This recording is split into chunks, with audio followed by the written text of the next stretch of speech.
শীতে জুতা মোজা পরা কারো কারো কাছে রীতিমতো দুর্বিষহ ব্যাপার। কারণ একটাই, উৎকট গন্ধ। সাধারণত দীর্ঘ সময় পা গামার কারণে তা জুতা ও মোজায় আটকে গিয়ে দুর্গন্ধ ছড়ায়। আর শীতে পা গামার বড় কারণ পা ঢাকা জুতা পরা। তবে শুধু গামের জন্যই যে দুর্গন্ধ হয় তা নয়। পায়ে দুর্গন্ধ হওয়াকে বলা হয় ব্রোমোডোসিস। কেন হয় এই ব্রোমোডোসিস?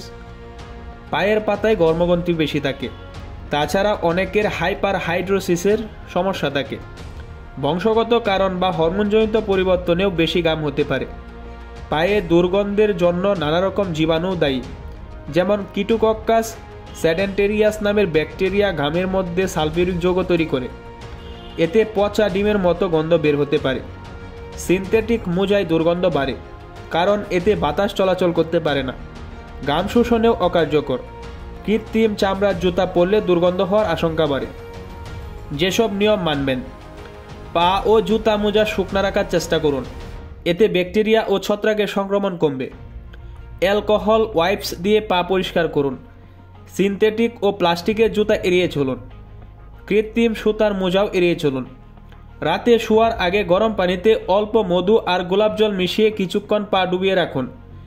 এতে পায়ে রক্ত সঞ্চালন ভালো হবে, ব্যাকটেরিয়া থেকে রেহাই পাবেন। অ্যাপসম সল্ট মেশানো গরম পানিতে পা চুবিয়ে রাখতে পারেন 20 মিনিট। জুতার মধ্যে সামান্য বেকিং সোডা মাখিয়ে রাখুন। পরদিন জুতার ওই অংশ ভালো করে মুছে পরিষ্কার করে জুতা পরুন। তবে চামড়ার জুতায় বেকিং সোডা ব্যবহার করা যাবে না। কিডস ও স্নিকার্সে মাঝে মধ্যে সামান্য লবণ ছিটিয়ে দিন।